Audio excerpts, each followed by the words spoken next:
하나님의 말씀을 보겠습니다. 시편 119편 137절부터 144절 말씀입니다. 119편 137절부터 144절까지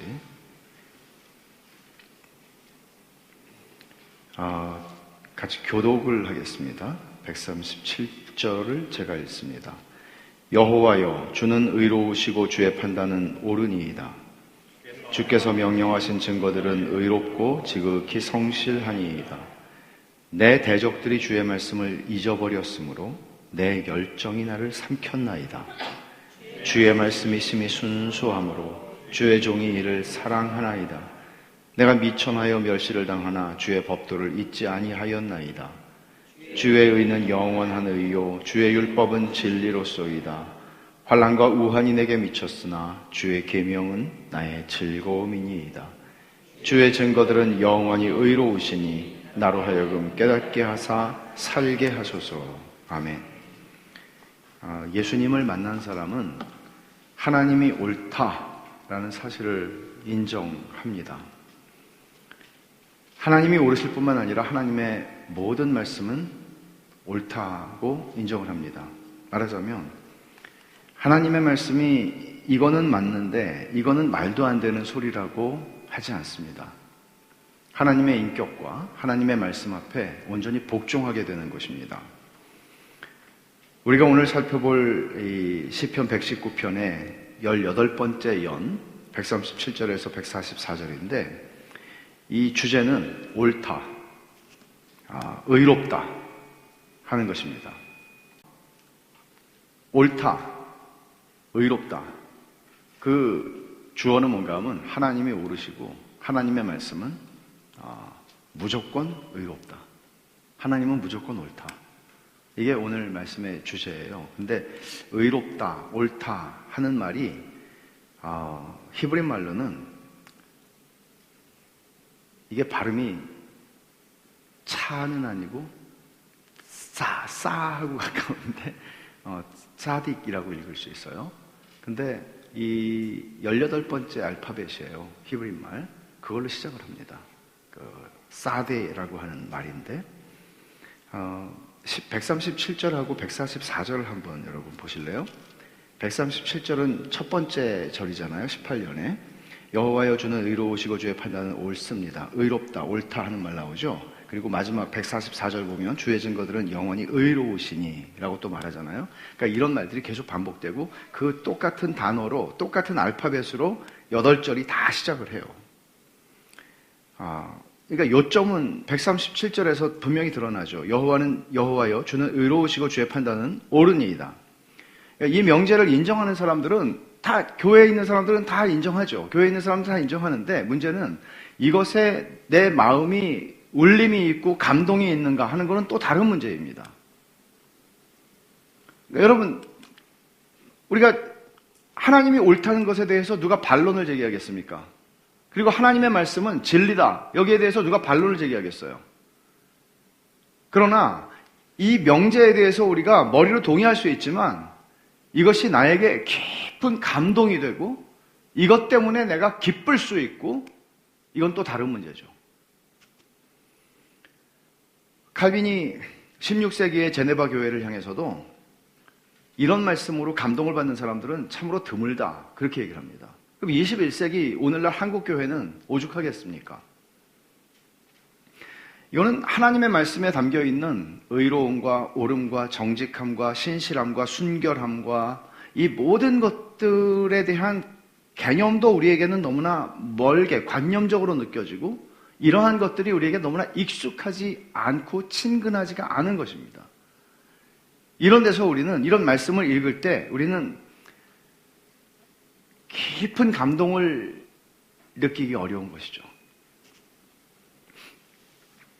시인은 관념적으로 말하지 않습니다. 그는 성령의 영감으로 이 말씀을 이걸 고백하면서 그는 감격을 가지고 지금 이걸 고백하고 있는 것이죠. 두 가지를 구분해서 말하는데 첫째는 하나님이 의롭다는 것이고 주의 판단이 옳다는 것입니다. 이게 137절이잖아요. 주는 의로우시고 주의 판단은 옳습니다 라고 말합니다. 그러니까 성경은 하나님의 인격과 하나님의 말씀이 분리될 수 없다는 것을 분명하게 말합니다. 하나님의 인격과 하나님의 말씀은 분리될 수 없습니다. 하나님을 믿는데 나는 하나님의 말씀은 잘 안 믿어져 라고 말할 수는 없는 겁니다. 구원 얻는 신앙은 그런 면에서 하나님의 인격과 하나님의 말씀의 옳음을 그 앞에 무릎을 꿇습니다.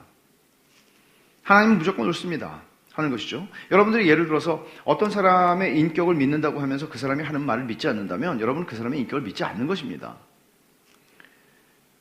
그러니까 성경은 하나님의 성품을 그대로 반영하기 때문에 성경에 있는 하나님의 말씀들은 의롭고 옳습니다. 그렇다면 우리가 뭐가 맞는 건지를 도대체 모르겠어. 뭐가 기준이야? 라고 할 때 우리는 성경으로 들어가서 성경을 연구해야 되는 거죠. 왜냐하면 여기에 절대적인 의로움은 여기에만 있으니까요. 신문에 있지 않고요. 뉴스에 있지 않고요. 유튜브에 있지 않습니다. 절대적인 옳음은 하나님의 말씀에 있습니다. 내가 정말 옳은 삶을 살고 싶다고 한다면 성경을 연구해야 하는 것입니다. 여러분, 우리가 얼마나 많은 윤리적인 문제들을 우리가 과거에 경험해보지 못한 많은 윤리적인 문제들을 당면하게 될 것입니다. 언제나 그래 왔습니다. 그리고 이 시대야말로 정말 그런 시대입니다. 제가 어느 목사님하고 챗 GPT에 대해서 좀 얘기를 했는데 설교를 저도 해봤어요. 설교를 만들어주더라고요. 허튼 소리가 없어요. 제가 조금 더 해볼 거예요. 여기에 좀 감정적인 요소를 좀 더 추가해줘. 여기에 칼빈과 스펄전의 설교의 내용을 좀 더 추가해줘. 할 겁니다, 아마. 그러면 저는 읽으면 되죠. 그럼 여기서 어떤 윤리적인 문제가 나올까요? 우리는 감히 상상도 해보지 않은 시대를 지금 살고 있습니다. 그러면 성경은 챗 GPT에 대해서 얘기를 하고 있나요? AI에 대해서 성경이 얘기하고 있나요? 그렇지 않죠. 그러나 우리는 하나님의 말씀이 옳고 하나님 말씀 속에서 우리는 이 시대를 살아가는 21세기든 29세기가 되든 우리는 그 기준을 성경에서 발견합니다. 무엇이 옳은지 우리는 성경에서 그것을 발견할 수 있습니다.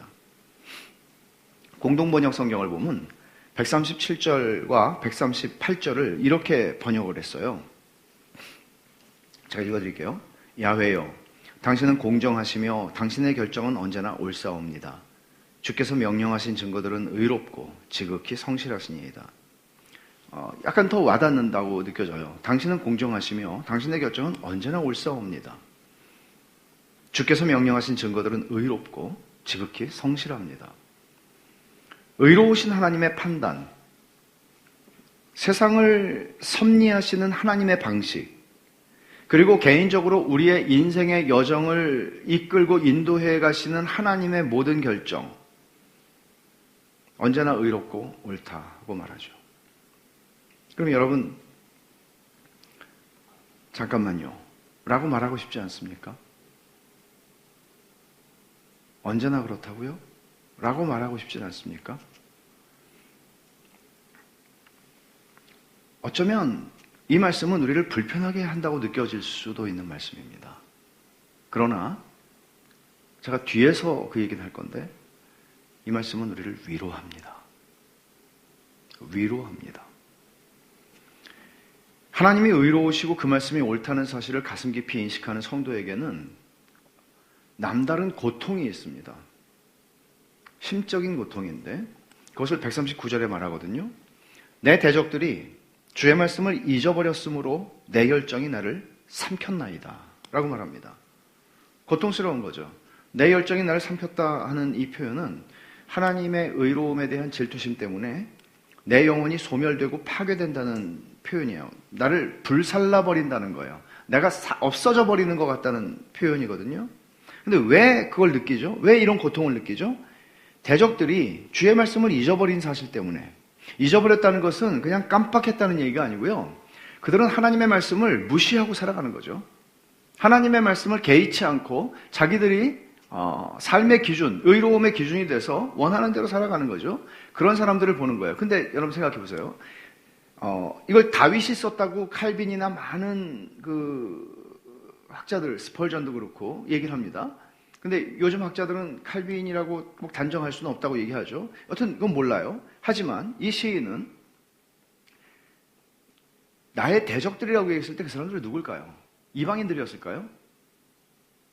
유다 백성일 가능성이 훨씬 더 크죠. 하나님의 백성들일 가능성이 크다고요. 근데 하나님의 백성들이 하나님의 말씀을 개의치 않고 살아간다는 거죠. 그러니까 세상 사람들이 하나님의 말씀을 잊어버리고 산다.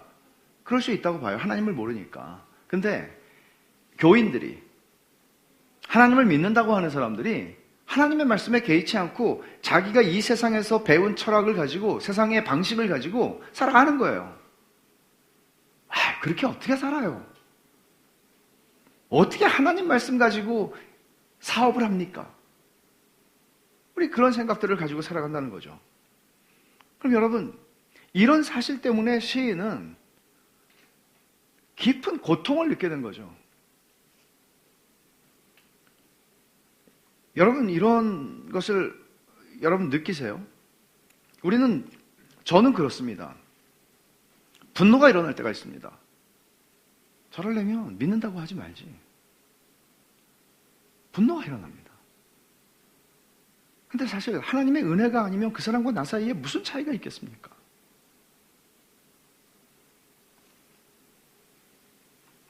근데 이 시인은 분노는 분노인데요. 좀 다르게 작동한다는 거죠. 그게, 내 열정이 나를 삼켰나이다라고 얘기했는데 이 열정이라고 하는 건 질투심이거든요.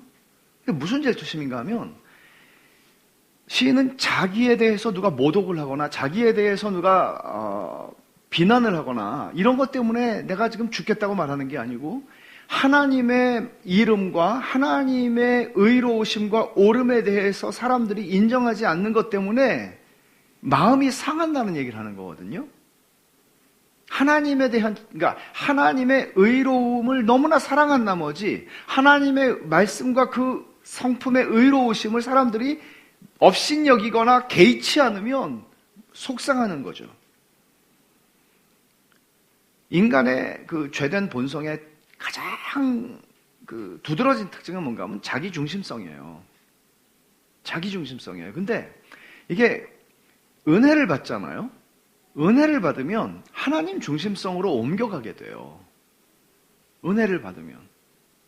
그러니까 전부 이제 자기 자신의 감옥 안에 gat혀서 자기 자신의 감정, 자기 자신의 느낌, 자기 자신의 주관적 판단, 나에게 누가 뭐라고 했는가, 나에 대해서 어떤 사람이 친절한가, 불친절한가, 이런 것들에 의해서 우리는 우리의 마음이 작동하고 행동이 작동하고 그렇게 간단 말이죠. 그러나 은혜를 받기 시작하면 우리는 하나님 중심으로 변화해 가기 시작합니다. 그래서 이 고린도 전후서에서 말하는 건 이런 거잖아요. 어떻게 은혜가 작동하는가? 자기 자랑을 하던 사람이 자기 자랑을 하지 않게 되는 것이죠. 십자가를 자랑하게 되는 것이죠. 자기에게 묶여서 그냥 사람들을 만나도 사람들이 나를 어떻게 판단하나, 사람들이 나를 어떻게 보고 있나, 이런 것에 의해서 살아가지 아니하고 하나님에 대해서 더 많이 생각하게 되는 것이죠. 이런 변화를 경험합니다. 그러니까 이 시인이 느끼는 내 열정이 나를 삼키나이다라고 얘기하는 이 고통은 뭔가 하면 자기 자신에 대해서 누가 뭐라고 했기 때문이 아니에요. 대적들이. 하나님의 이름에 대해서 어떻게 저렇게 무시하고 살아갈 수가 있는가. 하나님을 믿는다고 하면서. 그냥 그 사람들을 향해서 직접적으로 분노하는 것이 아니고요. 너무 힘이 드는 거예요. 그게. 칼빈은 이렇게 말을 해요. 인용을 합니다. 그가 인간들에게서 당한 모든 악과, 그는 시인이에요. 인간들에게서 당한 모든 악과 모든 불의는 하나님의 말씀이 짓밟히고 잊혀지는 것을 보는 것보다 그를 괴롭히거나 슬프게 하지 않았다는 것입니다. 하나님의 이름이 모독되고 그의 존엄이 훼손되는 걸 볼 때 그것으로 괴로워하고 우리에게 닥칠 수 있는 모든 재앙보다 더 번민을 느껴야 한다는 것입니다. 이것은 너무나 당연히 하나님의 존엄이 우리 자신과 우리의 삶보다 비할 데 없이 더 소중하기 때문입니다.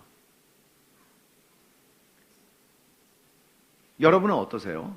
누가 여러분에 대해서 이제 뒤에서 막 욕했다는 얘기를 들으면 화가 나시겠죠? 근데 하나님의 이름과 하나님의 존엄이 훼손되는 것을 느낄 때 여러분들은 어떻게 반응하십니까? 뉴스에 보면 그런 거 많잖아요. 뉴스에만 있는 게 아니죠. 너무나 많죠. 또는 모르는 사람들의 문제가 아니고 우리가 아는 교회 안에서 형제라고 말하는 사람들이 그렇게 행동하지 않을 때 여러분들은 어떻습니까? 칼빈은 조금 아까 말한 그런 것을 말했을 뿐만 아니라 칼빈의 삶을 보면 그것을 입증하는 삶이었습니다. 찰스 브리지스의 말도 들어보십시오. 이런 고통, 이 시인이 느끼는 이런 고통과 슬픔은 하나님 말씀에 대한 그의 평가에 비례한다. 이게 무슨 말이에요? 하나님 말씀을 그러니까 이 고통을 경험하는 것은 하나님의 말씀을 그렇게 이 사람은 사랑했기 때문이라는 거잖아요. 하나님의 말씀을 사랑한다는 것은 하나님의 인격을 사랑하는 것과 동일한 것입니다. 하나님을 사랑하는 사람이기 때문에 그러니까 여러분 정말 여러분들이 너무너무 가까운 친구를 너무 그 사람의 진가를 알아요. 정말 보석 같은 사람이에요. 그리고 그 사람과 내가 너무나 가깝고 그 사람을 사랑해요. 그 사람의 순전함 때문에 사랑해요. 근데 누군가가 그 사람에 대해서 욕을 해요. 비난을 해요. 그럼 여러분들 얼마나 속이 상하시겠습니까? 이런 거라고요.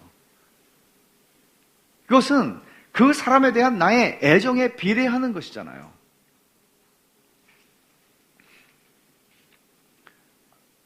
찰스 브리지스는 조금 더 들어보세요. 하나님을 우리가 가장 사랑하는 친구요, 은택을 베푸시는 분으로 여기고 있다면 하나님의 이름이 조금이라도 모독당하는 것 같이 느껴질 때 마치 우리의 평판이 손상되는 것 같이 예민해질 것입니다.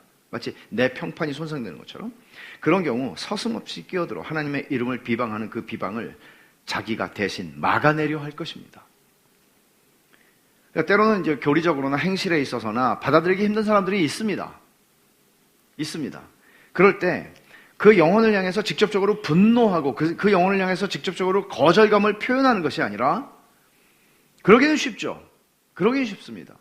그러나 지금 시인이 당하는 이 고통은 어디로 우리를 인도할 것인가 하면 이런 고통은 그 사람, 그 영혼을 향한 불쌍히 여기는 마음으로 인도할 것입니다. 그러니까 육신적으로 대응하는 것이 아니라 육신적으로 대응하는 게 아니고 그 영혼을 놓고 내가 하나님 앞에서 영적인 씨름을 하게 할 것입니다. 140절이 이런 이 정서, 이런 이 신자, 성도의 정서를 잘 보여주는데 140절을 보시면 주의 말씀이 심히 순수함으로 주의 종이 이를 사랑하나이다.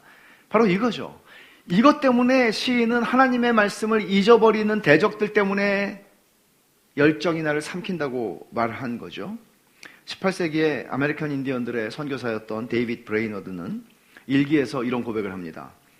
오, 주님께서 거룩하신 것 같이 내 영혼이 거룩할 수만 있다면, 오, 그리스도께서 순수하신 것 같이 내 영혼도 순수하고 하늘에 계신 아버지께서 완전하신 것 같이 내 영혼도 완전해질 수 있다면 하나님의 책인 성경 속에 들어있는 가장 달콤한 주님의 명령들이 모든 것을 다 함축하고 있다는 느낌을 가지노라. 그러니까 하나님을 닮아가기를 원했던 사람이죠. 데이빗 브레이너는 29살에 죽었지만 그는 어떻게 이렇게 이 한 시편에서 우리가 볼 수 있는 내용들을 그의 짧은 생애 속에서 일기 속에 그렇게 풍성하게 담아낼 수 있었을까? 주의 말씀의 순수함을, 이 고백 그대로의 140절에 주의 종이 이를 사랑하나이다. 주의 말씀이 심히 순수함으로 주의 종이 이를 사랑하나이다. 그러니까 이런 거룩한 정서, 이 거룩한 정서잖아요. 이거를 우리는 얼만큼 느끼면서 살아가고 있을까요? 단순히 내가 성경을 오늘 읽었다 안 읽었다, 성경을 묵상했다 하는 차원이 아니라 우리는 이런 거룩한 정서를 얼만큼 공감하고 있습니까? 하나님의 말씀에 대해서. 다시 말하지만 하나님의 말씀을, 내가 주의 말씀을 사랑하나이다 라고 말하는 이 고백은 주님을 사랑하는 것입니다. 주님의 말씀을 사랑하지 않으면서 주님을 사랑할 수 있는 길은 없고, 주님의 교회를, 주님의 몸이라고 하셨으니까 교회를 사랑하지 않으면서 주님을 사랑한다는 것은 거짓말입니다. 우리가 하나님의 말씀이 가지는 이 순결함과 거룩함에 만족하지 못한다면, 하나님의 말씀에서 이런 만족함을 얻는 사람들이잖아요. 그렇지 못한다면 우리가 어떻게 하나님과의 사귐과 하나님과의 교제 속에 깊게 들어가서 즐거워할 수 있을까요? 불가능하죠. 불가능합니다. 우리는 하나님의 말씀의 순결함과 하나님의 말씀의 거룩함에 감동하기 위해서는 성령께서 우리의 마음을 만지시고 우리의 마음을 부드럽게 하시지 않는 한 그것은 불가능합니다. 이건 성령이 하시는 독특한 역사입니다. 우리가 아까도 말씀드렸지만 하나님 말씀은 옳지, 하나님 말씀은 언제나 의로워 라고 말할 수 있습니다. 그러나 성령께서 우리의 마음에 감동을 주시지 않는다면 우리는 140절처럼 주의 말씀이 너무 순수합니다. 그러니까 여러분 막 이렇게 뒤죽박죽 섞여 있는 것들을 보면 좀 별로잖아요. 뭐든지 간에. 근데 순결하기가 짝이 없는, 그냥 수정같이 맑은, 뭐 어떤 표현을 써야 할까요? 그런 정말 우리가 인간 세계에서 볼 수 있었던 순결함과 비교할 수 없는 그런 순결함, 순수함을 본다면 사람의 마음도 순수할 때 아름답잖아요. 근데 그런 순수함을 이 시인은 하나님의 말씀에서 그리고 하나님의 인격에서 그거를 보고 사랑한다고 고백하는 거거든요. 근데 그거는 성령께서 우리의 마음을 움직이시지 않으면 불가능하다는 것이죠. 이 은혜가 필요하지 않은 사람이 우리 가운데 누가 있습니까? 이 고백을 내 온 마음으로 하고 싶지 않습니까? 그럼 얼마나 좋을까요? 이런 영혼이 되고 싶지 않습니까? 그래서 우리는 은혜가 필요합니다. 성령님 저를 도우셔서 주님의 말씀에 이 순결함, 순수함을 보게 해주시고 이 말씀을 사랑하게 해주십시오. 우리의 심령이 주의 의로운 말씀 안에서 만족을 경험하기까지는 우리는 결코 하나님과의 교제 속에서 진정으로 기뻐할 수 없고 즐거워할 수 없습니다. 이게 다가 아닙니다.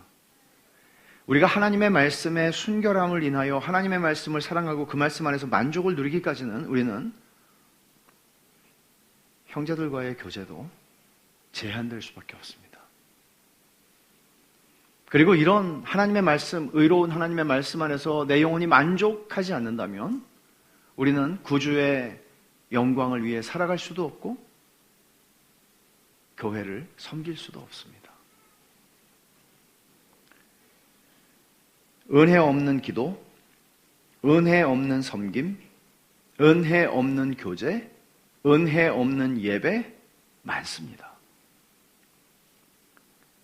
우리는 이 말씀을 보면 언제나 은혜가 먼저라는 사실을 생각하게 되죠. 언제나 은혜가 먼저. 하나님이 먼저 내 안에 어떤 일을 하셔야 우리는 여기로 가는 겁니다. 우리는 은혜 없이 기도하고 은혜 없이 예배하고 은혜 없이 봉사하고 은혜 없이 살아갈 때 우리 영혼이 황폐해집니다. 그거는 여러분들 이걸 다 경험하셨어요? 목사들은 그것을 가장 잘 경험할 수 있는 사람들입니다. 은혜 없이 직업적으로 할 수 있거든요. 그 씨름과 그 몸부림을 치지 않는 한 직업적으로 할 수 있습니다. 망가지는 거죠. 시인은 여기서 조금 더 나아가죠. 주님의 의로운 말씀은 자기의 만족이 될 뿐만 아니라 고난 중에도 즐거움이라고 고백을 하는 거예요. 하나님의 말씀을 무시하는 사람들 때문에 고통스러워하면서 한편으로는 주님의 말씀은 나에게 기쁨입니다. 즐거움입니다. 라고 얘기하는 거죠. 141절을 보세요. 내가 미천하여 멸시를 당하나 주의 법도를 잊지 아니하였나이다. 라고 얘기를 합니다. 시인은 이 사람은 자기가 대단하다고 여기지 않습니다. 사람들이 나를 무시한다 뭐 이런 차원만이 아니라 자기가 미천하다고 얘기하는 거죠. 그리고 사람들이 나를 멸시한다고 얘기를 합니다. 근데 그렇게 하는 와중에도 그는 하나님의 말씀을 잊어버리지 않는다고 얘기를 하는 거죠. 주의 법도를 잊지 아니하였나이다. 조금 아까 대적들은 139절에서 주의 말씀을 잊어버리는 게 그 사람들의 특징이잖아요. 근데 이 시인은 거꾸로 주의 법도를 내가 잊어버리지 않습니다 하는 얘기는 뭔가 하면 사람들이 나를 멸시하고 미천하게 여기고 사람들이 야 이 어리석은 자야 바보야 너는 아무것도 몰라 너는 실패자야 라고 얘기를 할 것입니다. 그런 얘기를 듣는다는 얘기잖아요. 근데 이 시인은 나는 주의 법도를 잊어버리지 않습니다. 그러니까 이 사람에게는 그들이 나에게 하는 말, 세상이 나에게 주는 말은 별거 아니라는 거죠. 나는 그걸 묵상하지 않는다는 얘기를 하는 거예요. 사람들이 나에 대해서 이러쿵저러쿵 하는 말에 대해서 나는 그 말을 묵상하고 곱씹고 생각하고 왜 그렇게 했을까? 그러지 않는다는 거죠. 자기에게 중요한 건 뭔가 하면 하나님의 말씀이에요. 하나님이 나를 어떻게 보시는가예요. 하나님이 나를 어떻게 여기시는가예요. 이게 나에겐 중요하다고 얘기하는 거죠. 말하자면 사람들은 세상은 나를 멸시할 수 있지만, 무시할 수 있지만 나의 미래는 안전하다. 그거 확신하는 거죠. 왜? 믿음이라고 하는 거는 하나님께서 장래에 나의 영원한 운명을 안전하고 확실하게 보장해 주신다는 것을 보게 하는 눈이고 창이거든요. 믿음은 그 역할을 하거든요. 지금의 고난과 지금의 어려움과 고통을 넘어서 이걸 통해서 하나님이 궁극적으로 이루실 것을 바라보게 하는 게 믿음이잖아요. 지금 이 사람은 그걸 하고 있는 거죠. 그래서 142절에 말합니다. 주의 의는 영원한 의요 주의 율법은 진리로소이다. 그러니까 사람들이 하는 말은 다 거짓말이에요. 사람들이 하는 말은 참된 진리가 아니에요. 근데 하나님 말씀은 의로울 뿐만 아니라 참돼요. 거짓이 없어요. 하나님 말씀이 옳아요. 수천 명이 나에 대해서 뭐라고 말한다 한들, 매스컴에서 뭐라고 말한다 한들 하나님의 말씀이 옳아요. 하나님의 판단이 옳고 참돼요. 진리예요. 그것을 그는 얘기하는 것입니다. 그러니까 하나님의 말씀을 잊어버릴 수 없다는 거죠. 주의 판단을 잊어버릴 수 없다는 거죠. 그 말씀에 귀를 기울이고 그 말씀을 곱씹어 묵상합니다. 여러분, 우리는 얼마나 사람들이 나에 대해서 하는 말을 곱씹어 묵상할 때가 많습니까? 사람들이 어떤 평가를 하는가? 그것을 우리는 자꾸 생각하지 않습니까? 그런 거는 생각할 가치도 없고 묵상할 가치가 없는 것입니다.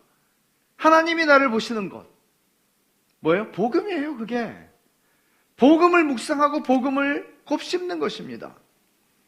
하나님의 의로운 판단만이 영원토록 유효한 판단이고 참되다라고 142절에 얘기하는 거예요. 주의 의는 영원한 의로움입니다. 주님이 의롭다고 하시는 것은 영원합니다. 영원히 유효한 말씀입니다. 주의 법도를 내가 그래서 잊지 않습니다. 주님의 율법은 진리입니다 라고 말하는 거예요. 그러니까 사람들의 말에 귀를 기울이는 것이 아니라 하나님의 말씀에, 복음의 진리에 귀를 기울이는 게 믿음이에요. 믿음의 삶이에요. 믿음으로 살아가는 삶의 방식이에요. 그러니까 복음 안에서 내가 하나님의 아들이다. 여러분, 우리를 의롭다 하신 이유가 뭡니까? 믿음으로 의롭다 하신 이유가 뭡니까? 우리에게 성령을 주셔서 우리를 거듭나게 하신 이유가 뭡니까? 우리에게 믿음을 선물로 주신 이유가 뭡니까? 우리를 구원하신 이유가 뭡니까? 그 모든 것들은 어디로 향하나 하면 우리가 하나님의 자녀가 되는 것입니다. 사랑받는 자녀가 되는 것입니다. 허접한 존재의 자녀가 되는 게 아니고요, 영원하시고 참되시며 불변하시고 그 선하심이 무한하시며 영광스러운 만왕의 왕의 자녀가 되는 것입니다. 이것처럼 영광스러운 것은 없죠. 그래서 제임스 패커는 이렇게 얘기합니다. 그리스도인의 삶의 모든 영역을 지배하는 의식은 우리가 하나님의 아들이고 딸이라는 것이다. 이게 복음이죠. 시인은 주의 의는 영원한 의라고 말하는데, 여기서 이 말은 하나님의 말씀이 그냥 좋다 하는 수준을 넘어서는 거죠. 그러니까 내 형편이 어떻든지 좋든지 나쁘든지 주님의 말씀은 옳고 주님의 말씀은 참됩니다 라고 말하는 것입니다. 그리고 그 말씀 안에서 만족합니다. 그리고 심지어 143절에 보면 환난과 우환이 내게 미쳤으나 주의 계명은 나의 즐거움이라고 고백하죠. 기쁘다고, 즐거움이라고. 우리는 거짓말로 가득한 세상에서 살아갑니다. 정말 절반의 거짓말, 4분지 3의 거짓말, 5분지 1의 거짓말, 거짓말 투성입니다. 정치인들 거짓말, 참말보단 거짓말을 더 많이 할 겁니다. 그래서 그리스도인이 직업적 정치인이 되려면 정말 하나님께서 큰 믿음을 주셔야 합니다. 가짜 장로, 가짜 집사, 국회에 가득합니다. 당을 초월해요. 정치인들은 거짓말합니다. 대기업 임원들도 거짓말합니다. 기업체의 직원들도 거짓말합니다. 남편과 아내들도 거짓말합니다. 너무나 많은 부부들이 유튜브에는 거짓말이 넘쳐납니다. 세상은 거짓말로 가득한 거죠. 근데 본문은 말하잖아요. 주의 율법은 진리입니다. 참된 말씀을 우리는 어디서 찾을 수 있습니까? 유튜브를 하루에 10개를 보면 내 안에 거짓말이 한 7개는 들어올 거예요, 아마.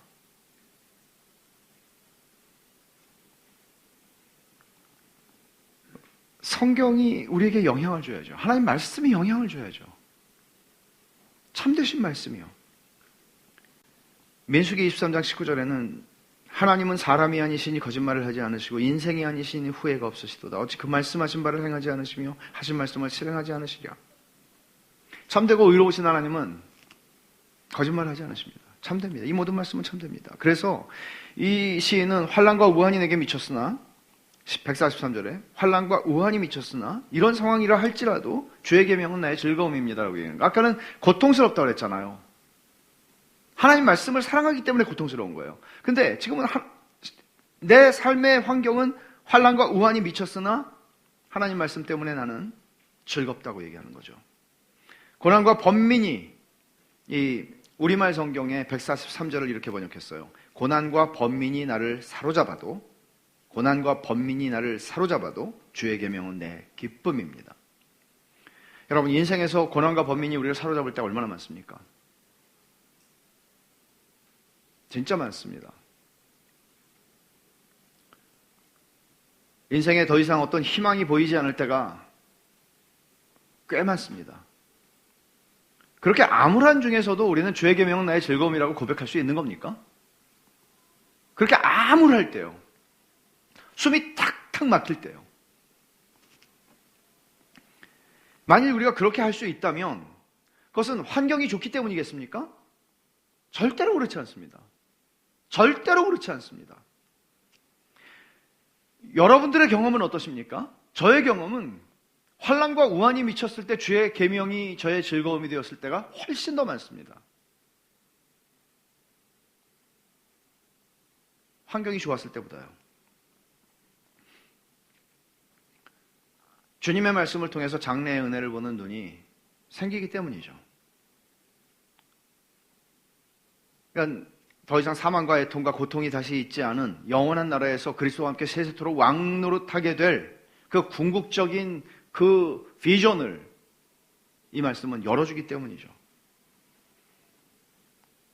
그래서 이 믿음은, 우리가 하나님을 믿는다고 하는 이 믿음은, 하나님이 선물로 주신 믿음은 변하지 않을 하나님의 약속을 의지하게 하고 환난과 우환 속에서도 주님의 계명은 내 즐거움입니다라고 고백하게 만들어요. 동일해요. 저 사람의 믿음은 그렇게 하는데 이 사람의 믿음은 그렇게 안 하는 게 아니고요. 하나님이 주신, 선물로 주신 믿음의 성질이 그래요. 동일해요. 하지만 우리는 고난의 시간에 하나님과 하나님의 말씀에 대한 우리의 믿음이 시험대에 오른다는 사실도 간과해서는 안 됩니다. 고난의 시간에는 환난과 우환이 미치면 내 믿음이 시험대에 올라가는 거예요. 그리고 결국에는 그 믿음이 참되다는 것을 나에게 하나님이 입증시켜 주시는 거예요. 네 믿음이 참되다. 아브라함의 테스트가 그거 아니었어요? 아들을 번제로 바쳐라. 그래서 하나님이 네가 이제 나를 경외하는 줄 알았다. 하나님 알고 계시죠. 아브라함에게 야, 네 믿음이 여기까지라는 사실이 너 놀랍지 않니? 이렇게 말씀하시는 거예요. 그래서 마르틴 루터는 고난을 많이 당한 사람이에요. 그 인생에서. 복음을 깨닫기 전에 고난하고는 상대가 안 되는 고난이죠. 이 고난을 많이 겪었는데 그는 이런 말을 합니다. 고난의 훈련은 온 세상의 부요와 존귀 전체보다 우리에게 더 필요하다.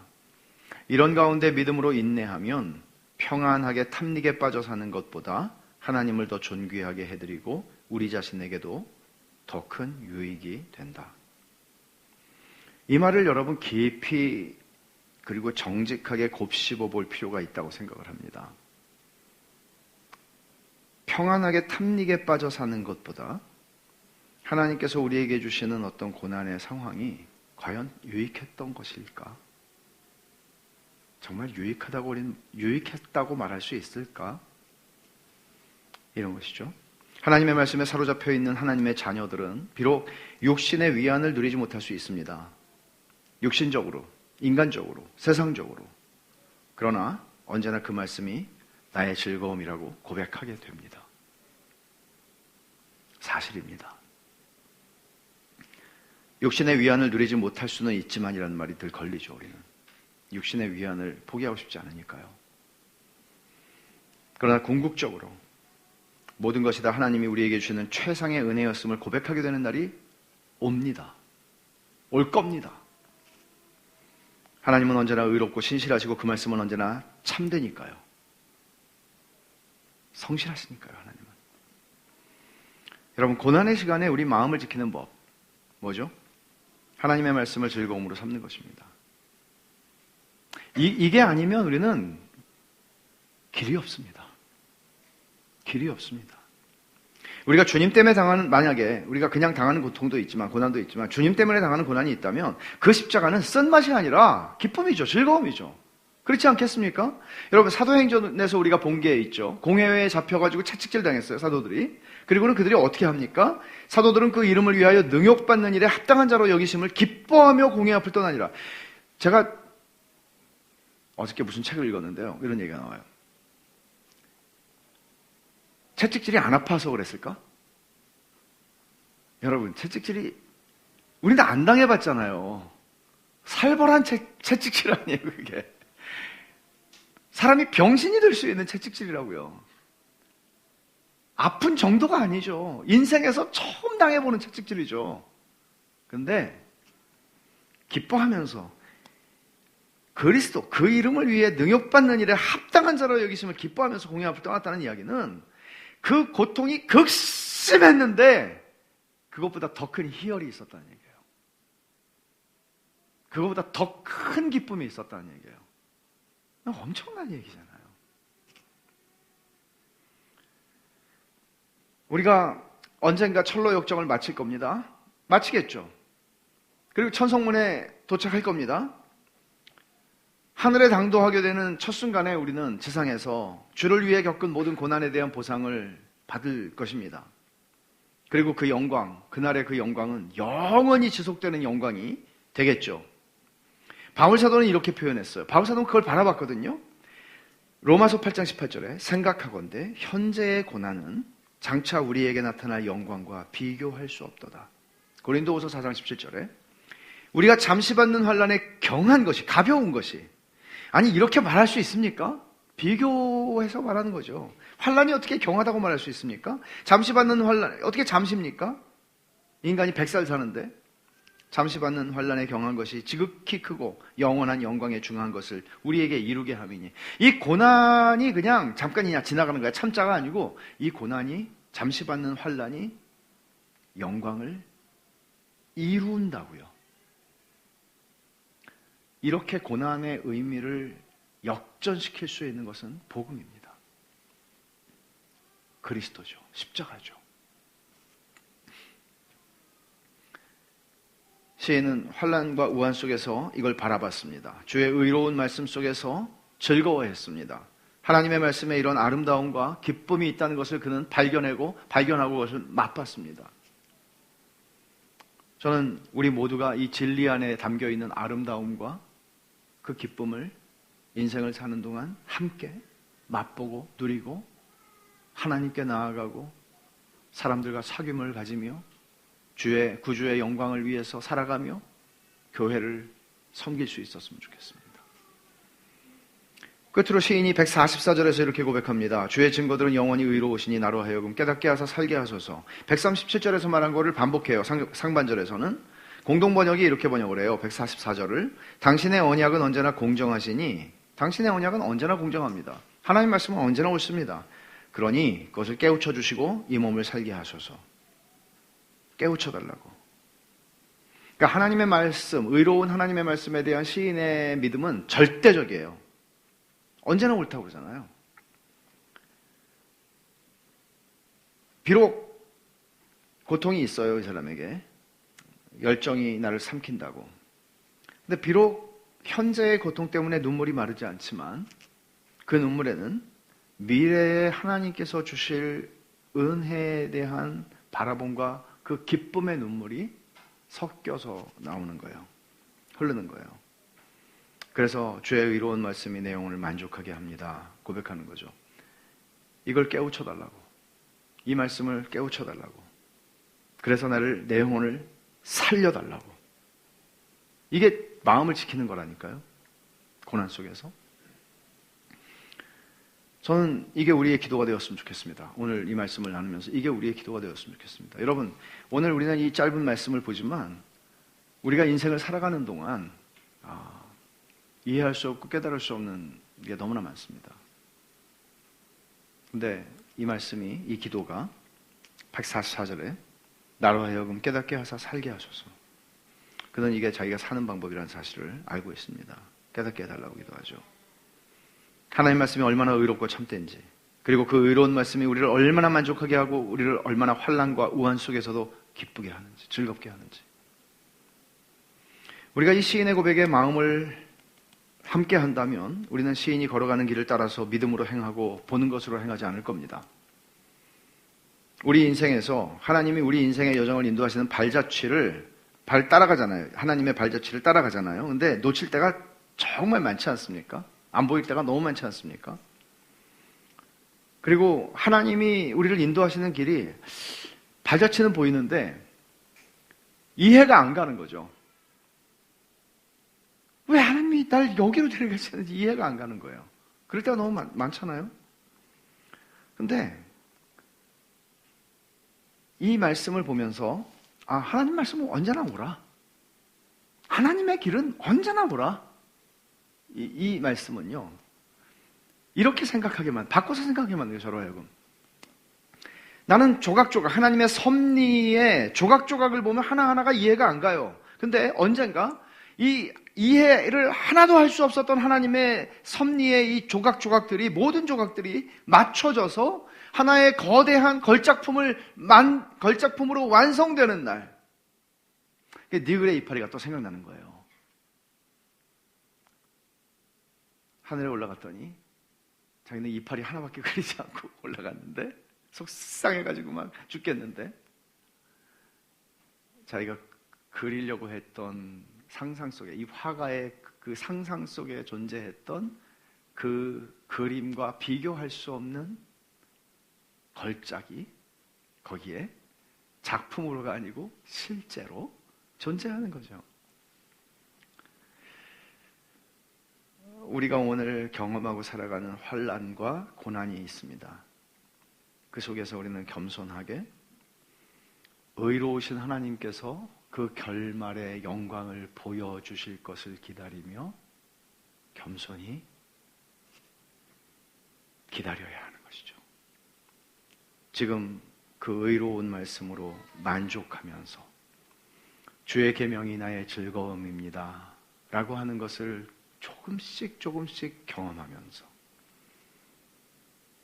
이런 복된 은혜를 우리 모두의 인생 여정에서 더 많이, 더 깊이, 더 풍성하게 누리고 살고 싶습니다. 그렇게 기도합시다. 그런 은혜를 구합시다.